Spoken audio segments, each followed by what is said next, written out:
anyị na Chineke na nke pụrụ ihe niile. Onye ọ bụ naanị ya na-azọpụta. Onye ọ bụ naanị ya bụ okwu ya niile bụ ihe na amen. Anyị wee na-asị ezi ebube dị ngọzi na n'ụtụtụ na ịja mma na nsọpụrụ site n'ebighị ebi ma ruo n'ebighị ebi. Ise, ise, ise. Welcome, my amazing viewers. Thank you so much for joining me on my program once again. I appreciate you wherever you are joining from.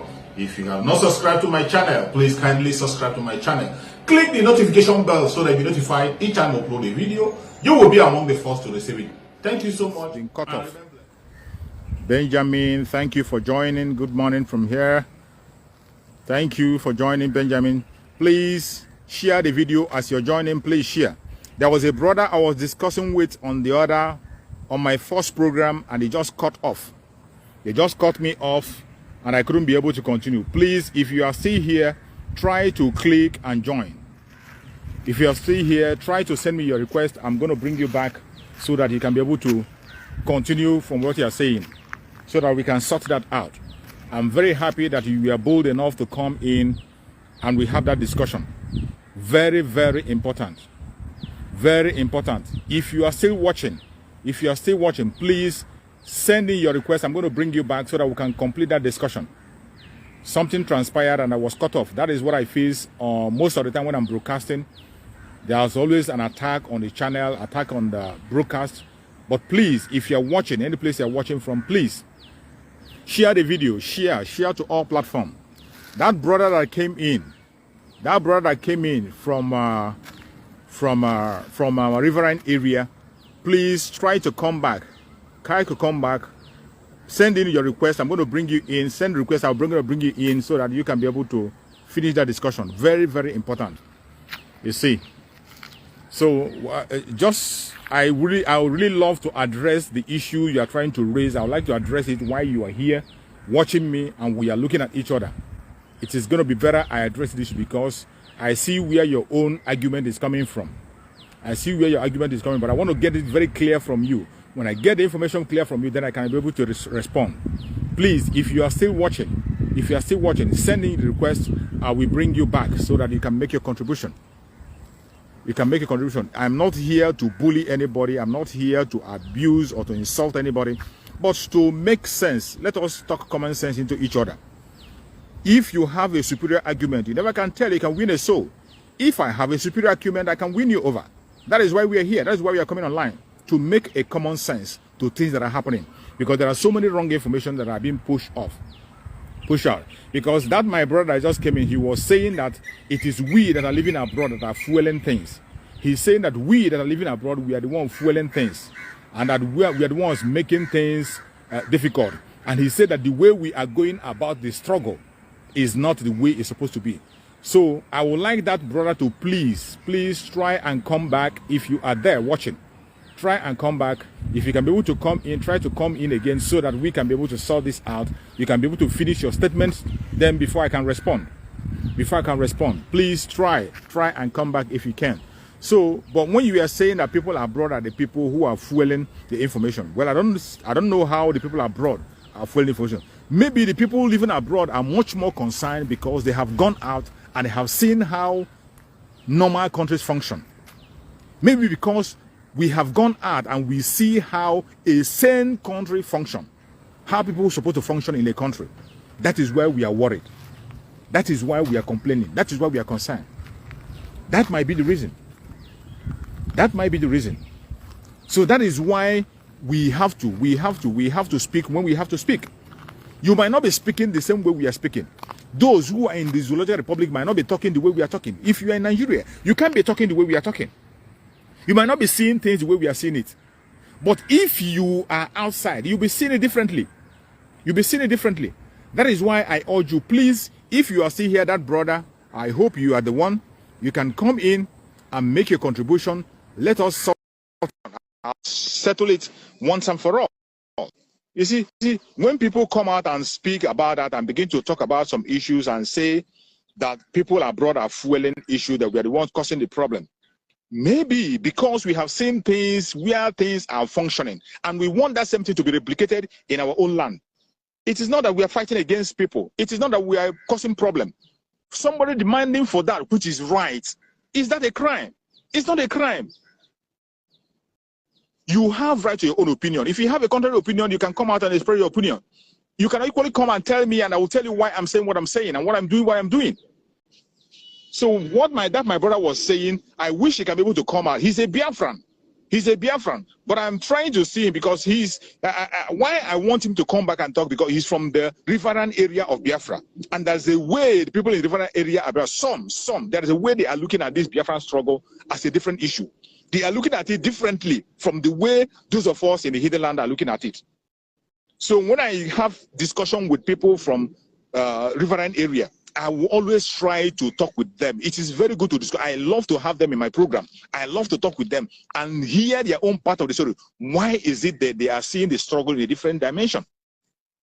You see, when that my brother was speaking, he was trying to say so many, there are certain information he was trying to bring out, saying that how initially when the Biafra was, the Biafra struggle started, the way people were being, he mentioned about bringing worry into Biafra and calling some people. I think, you know, there's one accusation where they used to say that we included people who are not supposed to be Biafra We included those. That is where he was going. But I want him to say it by himself so that I'll be clear. Because Biafra struggle is not something you force people. You don't force people to be. You cannot force people to be in a nation that they don't want to be. Biafra is a country that have existed in the past. It have existed in the past and will continue to exist. It's a country that have existed in the past and will continue to exist. So you don't say that we force people into Biafra. You cannot. There's no way you can force people into Biafra. You can't force people into Biafra. Mazen Nanekana himself have said it, that when Biafra comes, it is on people's suggestion. People are going to decide what they want. People will decide where they want to be. People will take the decision. You can't force anybody. You can't force anybody. You can't force anybody. That is why Mazen Nanekana is even calling about referendum. When we talk about referendum is we settle everything we are talking about. It doesn't matter if Hijab people say they don't want to be Biafra. You can't force them. Calabar people say they don't want to be Biafra. You can't force them. If those say they want Biafra, they don't want it. You can't force anybody. What is going to settle it is referendum. And no one person will come and speak for every other person. No one individual will come and speak the voice of. No. Every vote matters. You come and cast your own vote on your own self. You cast your own vote. Every single person will cast their own vote. If you want to join the platform as you're clicking, please keep your phone in a parallel form. You know, keep your phone in a horizontal form. Keep your phone horizontally and make sure that your rotation is on. If your phone is not in horizontal form, you cannot be able to come in. Make sure that your phone is in horizontal form. Keep your phone in horizontal form. And again, make sure you click your rotation on. If you keep your phone horizontally and click on your rotation, make sure your rotation is on, you can be able to come in. Without that, you can't be able to come into the program. So please, that brother that came in before, please try and come back. Try and come back. You have a point. I see you have a point. You have a point. Try and come back. Let us sort it out. Try and come back. I don't know what happened. You know, this Facebook has become a problem most of the time. When we have a important issue to discuss, you see, they will cut it off. They just ended my program. Ended it by program. I don't even know whether that program is saved or not. But I have to log back to make sure I can be able to capture.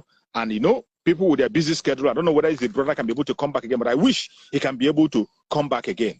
I wish he can be able to come back. He click and come back so that we can have the discussion.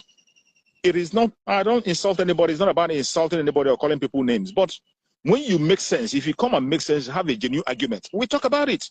We discuss it. That is what the struggle is all about. That is what the autopilot is all about. We don't insult people. We don't curse people. We don't begin to attack people. We don't call people names. When we talk about the struggle, the IPOB, the original IPOB, we don't insult people. We don't insult people, begin to call names, begin to blackmail and propaganda. No, we talk about reality, the real things. You apply your common sense on everything. Apply your common sense. When you see something, you say something. You can equally do the same. You must not agree with everything I'm saying here. You must not agree with everything I say. If you have a superior argument, you come online and say it. You come online. If you have a superior argument, you come online and say it. So as we are saying, as that brother was saying, let me just respond to some of those things he was saying, when he was talking about we in abroad fueling the agitation, and we are in abroad causing problem. We are in abroad making people to go in a direction that they want to. What is happening is that People who are living abroad are seeing things differently. That very person that is talking, that if he goes to abroad and stay 1 good month, travel abroad and stay 1 good month, you will have a different picture of that zoological republic. Travel abroad, stay 1 good month, stay just 1 month, you will have a different picture of that zoological republic. You will never know the trouble you're in until when you step out of that country. It's just like people who are playing football on the stage. When you are playing, if you are in the pitch playing football, if you're a footballer, you're in the pitch playing that football, you cannot be able to know what is happening in the pitch. You won't be able to know. The people that see clearly everything that is happening in the pitch, that can be able to make the corrections and tell you where your fault is, are the people who are observing from the stadium. People who are on the stadium, they are the people who are seeing everything that is happening on the stage. They will see it and they will tell you about it. Those who are in the pitch might not see it. And that is how it is in that zoological republic. If you are in Nigeria, you cannot know how dirty, how evil. You can't know the kind of slavery you are in that zoological republic. You will know the kind of slavery you are in. Just when you step out of that very country and go to a same country where things function, you will realize that you have been in hell for a very long time. You will realize that you've been in hell in a very long time. And when you have been in that hell for a very long time, you begin to see things as normal. You see things that are abnormal. Abnormal things, you begin to see them as normal. Things that are abnormal. In a country where you will see somebody that doesn't have a certificate, holding a very important office, boldly coming out to talk trash, and nobody does anything. Nobody does anything. In a country where somebody will come and tell you that snakes swallowed money, monkeys swallowed money, and nothing is done about it. Nothing is done about it. In a country where people they will lose life, 10 people will be killed on a day, on daily basis. People will be losing life, 10, 20, 30, and they will come and they will say, it's just 10. This time is only 10 people that was lost their life. This time is only 3 people that lost their life. This time is only 20 people, only 50 people. They will be mentioning the death of a human being as if it is just, as if it's an animal. Even an animal, abroad, even an animal, you don't kill animals anyhow. You don't trample on animals anyhow. But in that contraption called Nigeria, the death of human beings are being taken as a joke. You see the way they are losing life. You lose life in Kaduna. You lose life in Kaduna, you will not see any protest anywhere. They say, oh, in Kaduna again. They say it has happened again in Kaduna. They have killed again. They will lose life in Benue State. They say it has happened again in Benue State. They don't even count number anymore. It has happened again. They happen in Zafara. Hey, it has happened again in Zafara. It killed in Enugu. It happened again in Enugu. Business as usual. Life. We are talking about human life. In a country where human life doesn't matter. You wake up in the morning from your house, you walk out, you're not sure if you're going to return. You're not sure. A country where a policeman will tell you that I will kill you, nothing will happen. Tell you to your face. And you are living in such country. Even me, I'm living in a foreign country. I'm living in a foreign country. But a police in this country cannot open his mouth to tell you that he will shoot me. He dare not.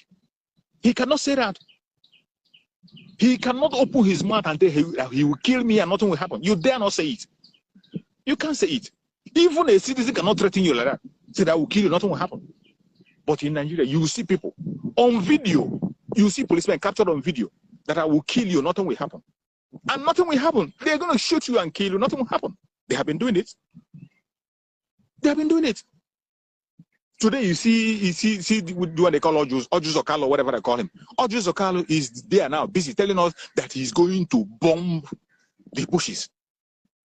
Ojus Okalo. These are the people, these are the politicians. Tomorrow he's in the Senate already. These are the people. Tomorrow now he will begin to contest for presidency and you vote for him. Ojus Okalo now is gearing up to form his own gang. He is now going to bring some Boko Haram to come and begin to destroy lives in Biafra land. And he's not hiding it. He's saying it. You see, that is why I say that we are in Biafra land, we are in much more danger than any other people because we are the greatest endangered species. Every indigenous tribe is endangered species, but that of Biafran is much terrible. Much terrible because our own people are the people killing us. Biafran people themselves, they are the people killing us.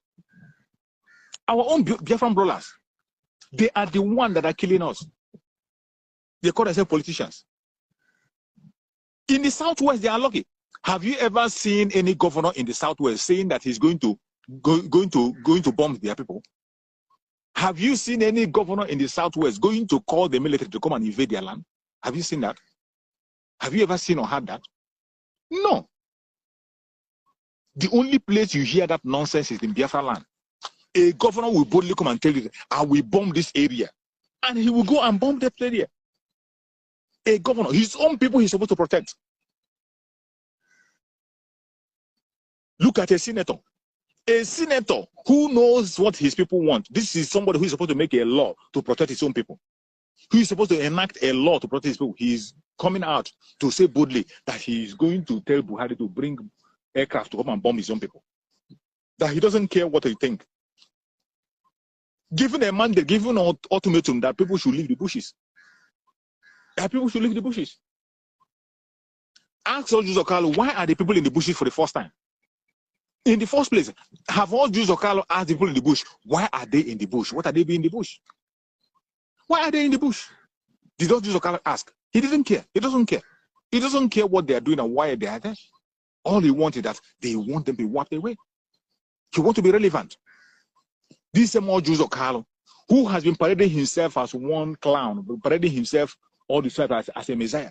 All of a sudden, during election, he wasn't even bold enough to come and contest. Instead, he was still, while other people were even talking about the southern presidents, he was still supporting the northern president.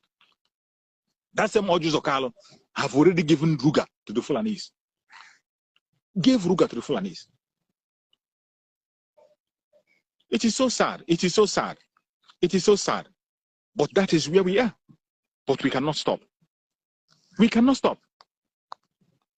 We cannot stop. The coming of Biafra will surprise every one of them. The coming of Biafra, it is going to break their wings and surprise them. It doesn't matter whether they believe it or not, whether you believe what I'm saying or you don't believe it. I'm not telling you to believe me. I'm not begging you to believe me. The time for begging has passed. The person that did the greatest work is Mazen Nandekano. Mazen Nandekano begged, he cried, he shed tears. It took him years. It took Mazen Nandekano years, more than a decade, for him to be able to convince Biafrans to embrace their freedom.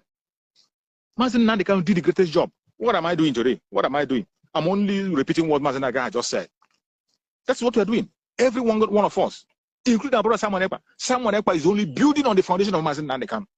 That foundation Mazen Nandekano have led. Simon Ekpa is building on that foundation, making sure that our foundation stands. That is what every one of us is doing. Mazen Nandekano have done the greatest job.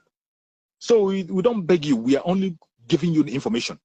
It's left for you to make use of it or throw it to the dustbin. It's left for you. Nobody can force you. You have right to your own opinion. But when it comes to decision of Biafran freedom, the right for that decision remains abroad. It remains abroad. We cannot relegate that right to people in Biafra land because the Fulani cow is working. We cannot relegate that right. The right to take decision on what happens in Biafra land or how Biafra land, the right can be taken away from Biafra land. We cannot allow people over there to take decision because they can't see what we are seeing. You see them, they say you are staying abroad, you don't know what is happening. Sometimes things will happen in Nigeria. Somebody will call me from Nigeria, things will happen. You will tell that person, look at what happened in your street. This is what is happening. They will say they didn't hear it, they didn't know. It's only when we give them info from here, we give them information, they will go and check and they confirm it's real. A reality. And that person will come online and tell you, oh, you are staying abroad, you don't know what is happening. You are staying abroad, you are causing problem, you're just staying abroad. Because you are abroad, you are looking for problem, you are the one creating problem for him. This is what we see. But so many of them, you see them say that they are staying in Nigeria. They are in that zoological republic, but they don't know what is going on. So many times, even as simple as an accident can happen in a particular area. I will call from here and tell them that there is an accident, there is a problem in social area, there is something happening in the area, don't go to that area. They say they didn't know. They have not told. Don't go to that area. There's a problem. There's a herdsman attack over there. Don't go. People in Nigeria don't know. We give them information from here. We tell them. And once they go to confirm, they see Israel. They will be asking you, how did you know? How do I know? No, you are in Nigeria. You know everything. Shebi, you are in Nigeria. You know everything. We are the troublemakers. The right to take decision have been taken away from you. You have become, you see, when somebody stay in a place for very long times, if you stay doing one thing for a very long time, it will start becoming normal for you. Even when that thing is not normal, you begin to see it as something that is normal. But it's, in all senses, it is not normal. That is what is happening in Nigeria today. In Nigeria today, criminality has become normal. Today, they are normalizing kidnapping. They are normalizing kidnapping today. Today, they are now normalizing kidnapping in Nigeria, and Nigerian people are accepting it. They are accepting it.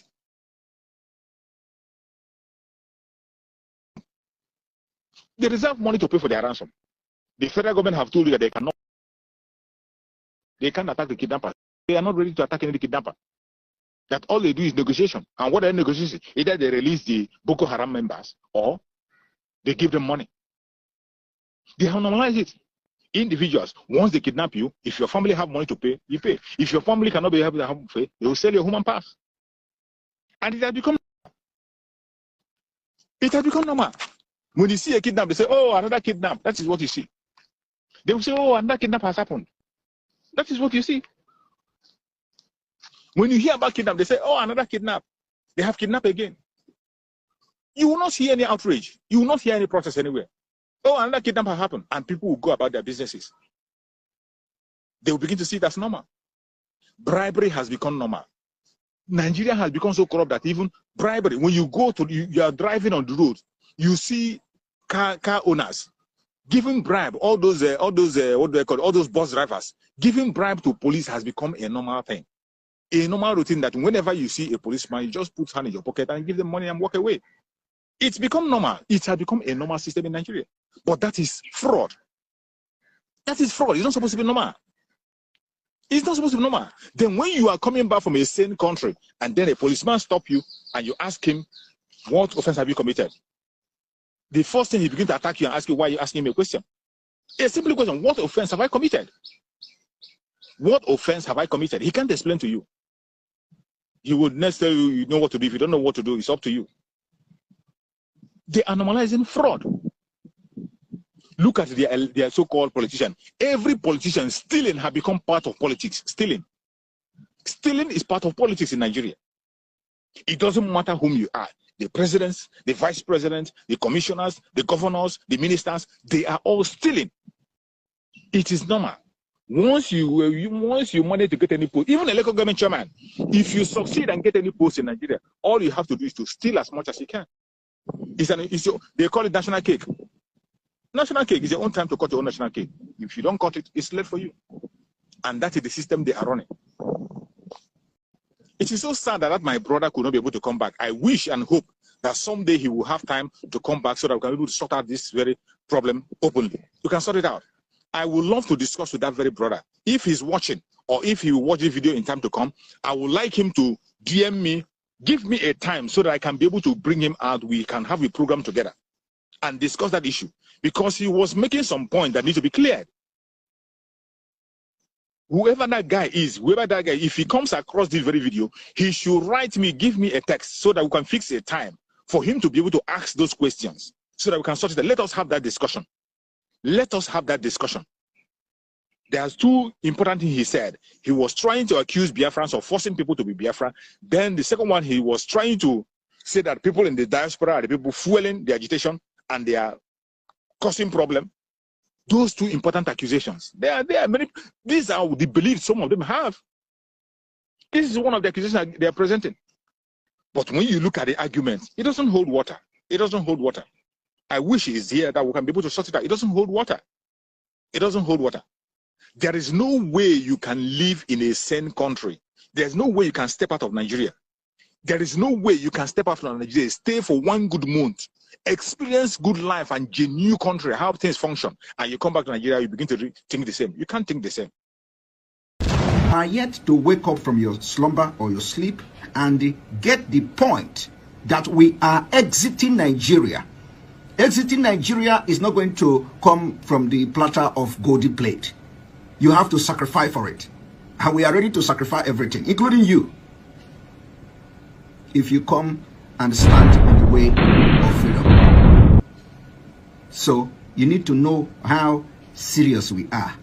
We are damn serious. Some of you are not getting it. You think we are here to build political movement? We are here for freedom. Freedom comes with price. Okay?